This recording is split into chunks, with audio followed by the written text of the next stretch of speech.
Hey guys, Darren here. Welcome to Mayhem Country Living.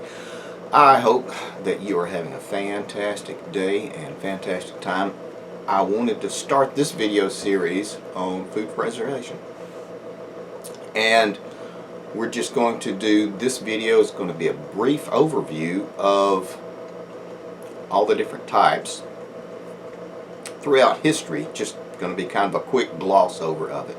Now, originally there were three main types of food preservation before modern methods became available, and those would have been drying fish, meats, vegetables for later after harvest. Also there would have been refrigeration, natural refrigeration. We're talking about ice houses, cold houses, wells, cisterns that were below ground, and the temperature was cooler, and fruits, vegetables, meats were put in to preserve them throughout the hard times, the falls and the winters. Think like root cellars also. And then the other method was fermentation.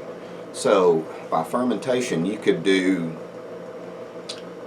store vegetables, you can do meats as well, fruits can be fermented, and there's a couple of different types of fermentation. You can store stuff also in alcohol as well.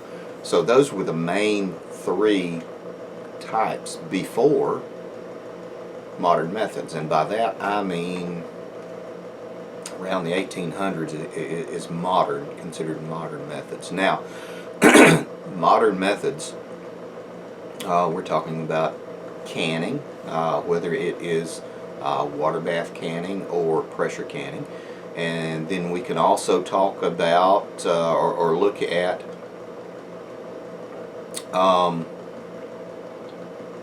radiation, which is a more modern method.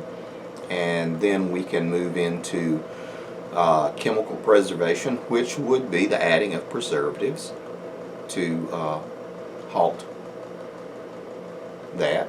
Freeze drying also comes to mind as another method. So there's a whole lot of different things that all are involved, and there are different subsets and branches off, and different ways of preservation that will actually kind of come from two different areas and go to one area. But right now what we're going to talk about mainly in this video is just kind of like an introduction to canning, and that would be canning in jars. And I don't know why they never called it jarring, but that's, you know, how they do. We're talking about food preservation and storage in jars, reusable jars, screw-on lids, and I'm going to show you a lot of different jars in this video. Mainly going to be ball cur jars, and there's a lot of different companies out now that do this type of jarring, canning, the production, and they come in all kinds of different sizes. It seems like it's really exotic as far as all this different stuff goes. Canning is really easy once you get some basics, and once you get a really good grounding in the fundamentals. It's very safe if you follow proven and tested recipes. So, more to come, guys. Okay guys, now we're back, and this is just kind of like the introduction to canning 101. I did want to mention one other way that you can do a sort of food preservation is also through pasteurization. I failed to mention that. So with the advent of pasteurization around the turn of the century, you can have milk, fresh milk. Because originally, unless you had a cow, you didn't have milk. Unless you had something to trade for the milk with the guy that had the cow, you didn't have milk. And you know, that brought on industry. You know, milkmen bought the milk from farmers, carried it around, and did all that. But that is another subset that we really aren't going to talk about today. But I just wanted to show you all these different types of jars. Most of these are, like I said, ball and kerr jars, K-E-R-R, which are, it's a kerr, K-E-R-R, mason jar. Mason jar is a patented and ball. All kinds of different sizes, from, you know, gallon, half gallon, quarts, wide mouth quarts, all the way down to, gosh, spice racks, spice rack jars, flip top lids, all kinds of funky different stuff. Now these jars are used for either pressure canning, water bath canning, and also in some instances for freezing, because some of these jars, a lot of times these jars, the wide mouth quart jars, they can be frozen. So you can put vegetables, meat product in and store them. This actually has parsley in it, but you can store them in a freezer. Now it's a fantastic way to do refrigeration and to store. But you can also preserve meat by pressure canning, and this is pork butt that we pressure canned in 2019. How about that? And it is probably time we go ahead and open this up and eat it. We're not going to talk about how we did it really this time, because we will do that in a lot of other videos. But why do it? Why would you want to do all this stuff? Because it's involved. It takes work. It involves some skill to do this, to make this into a jar of fermented cabbage, or to make this into a big jar of fermented apple cider vinegar, which you can make yourself, or preserved pig, spices, and even such things as herbs. These are cleavers. Harvested this in 2019. This is really good for fevers, mild infections, stuff like that. More on that later. All the way to harvesting what you grow. These are tomatoes out of our garden that we dehydrated in our Excalibur dehydrator, and then we jarred them. And I know you're saying, well, that's kind of fantastic, and that's really nice how you did that, but why? Well, to preserve what we have. I know exactly what went in these, and when we need these to cook with, we can use them. I'll show you. Again, why? Well, one is cost. I bought these, and we love these. These are sun-dried tomatoes in olive oil. The expiration date on these is 10/21. This is 8.5 ounces, and this is $5 retail. Walmart, most any place, Whole Foods, stuff like that. Well, this is 4 times as much, so this is almost $20. Now, I did not pack it in olive oil because I did not want to do that. You have to be careful if you're doing home canning and you're using olive oil, because that can generate an anaerobic environment, and that can cause some problems with botulism. So we will do it just like this and store it like this, soak it in olive oil an hour or two before we need to, and bring it back that way and use it, and it's just as good. Actually, it's even better because these are Brandywine tomatoes and they are sweet, and the fact that we dehydrated them, concentrated the sugars, makes them even sweeter with a really good olive oil. Man, what you talking about? It is good stuff. So you can see everything from meat, vegetables, herbs, look, Lactusa virosa, opium lettuce, to just products you want to save and store. These are kitchen matches. Put a few grains of rice in there to absorb any moisture, and these things will store forever. More to come, guys.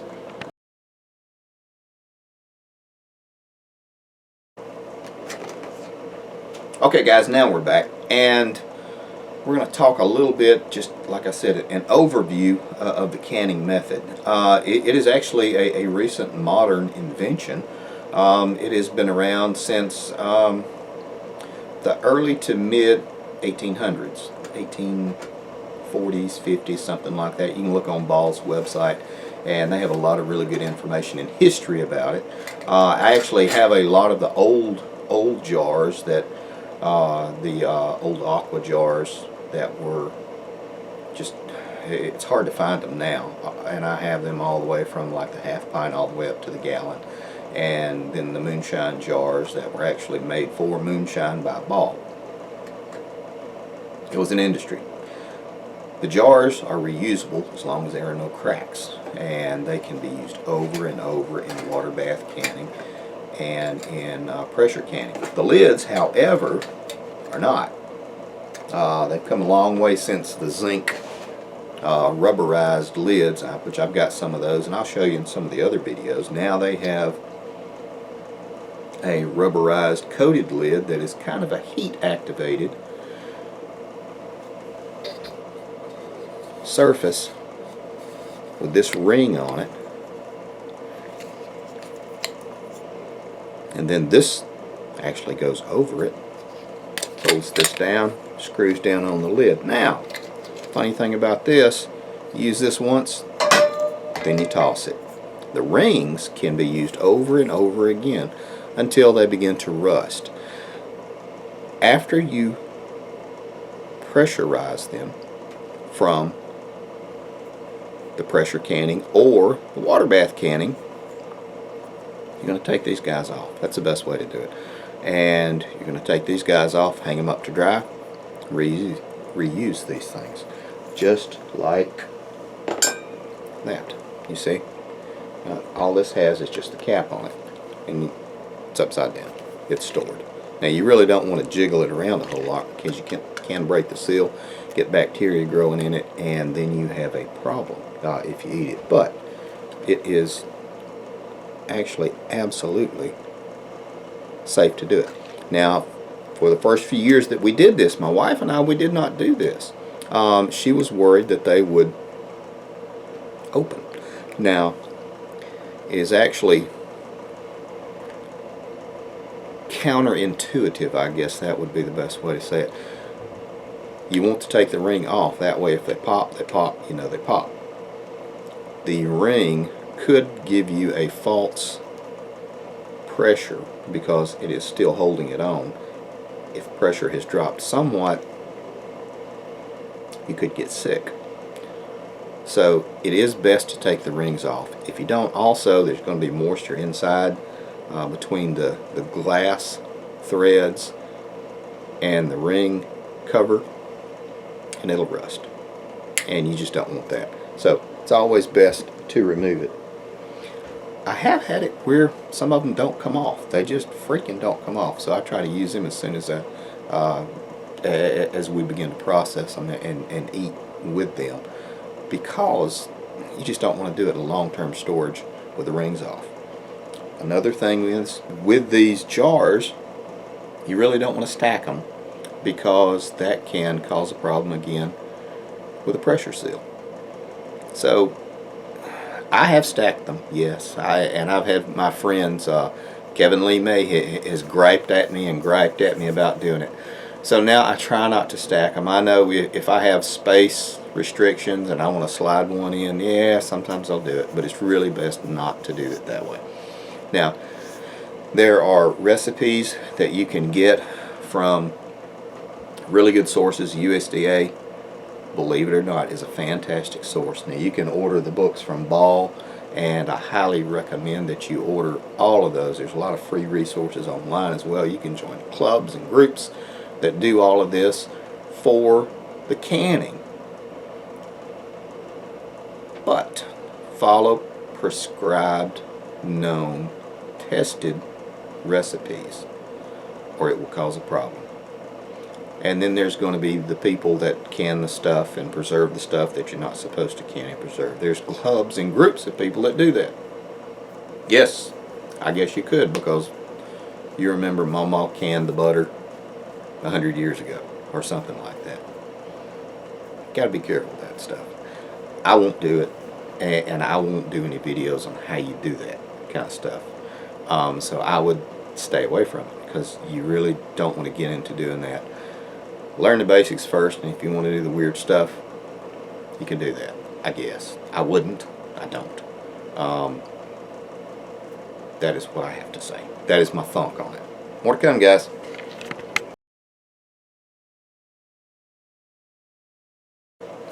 The jars are actually quite affordable. You can usually buy a dozen quart wide mouth jars for about $12. Walmart, you know, department stores and everything, and they come with the lids and the rings.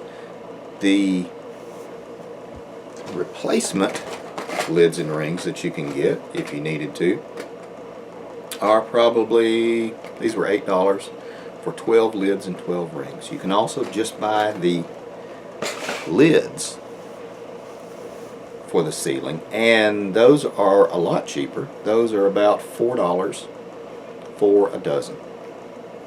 So it's not terribly expensive to do this the safe way. You will have an expense when you buy a pressure canner, and there's no other way around it. You're going to need a pressure canner. But the good thing is they last 7,500 years if you treat them right. You'll give them to your grandkids if you take care of them and treat them. And you can buy anything from an all-American pressure canner, which is around $500–800, depending on which one that packs and processes certain amounts, all the way down to Prestos, which are fine. And they can do as small as a 4-quart all the way up to, I want to say, 16 quart. There's also some electric canners that do pressure canning and water bath canning that actually work pretty dang good. I won't even talk about them yet because we're going to be running along on this video. But there are a lot of them. Well, okay, I mentioned Carry pressure canner. The Carry pressure canner is freaking awesome.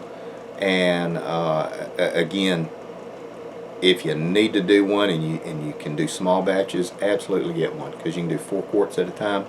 Leftovers, you got leftover chili, you made 1.5 gallons, jar it, set it, go to bed. The next morning it's jarred. Take the rings off, put it on the shelf. More to come. Okay guys, now we're running kind of long, so I want to tell you that you can do anything you want to as far as canning, either through pressure canning or water bath canning. One is for high acid fruits and vegetables, one is for low acid. So there is a big difference, and you don't want to mix the two, but we'll talk about those in the next video, because I just wanted to go into it. But like I said, you can do everything from meats, pressure canning method, all the way to your own hot sauces. You can do barbecue sauces this way. You can do jams, jellies, preserves. You can do medicinals as well. Think elderberry syrups for flu season. Yes, and they work really well, and they're fantastic. and that's for a whole nother video. But again, we are running really long. I just want to go ahead and start this series, get everybody looking at this. I thought since we had to start the channel over, we might as well start over. So, welcome to Canning 101. Alright guys, in just a second you're going to see a picture of my ugly mug pop over here, as well as my beautiful wife on the opposite side. We're going to be some videos. If we are indeed your brand of wacky, I would always ask you guys the reason we're doing this. Take care of you people.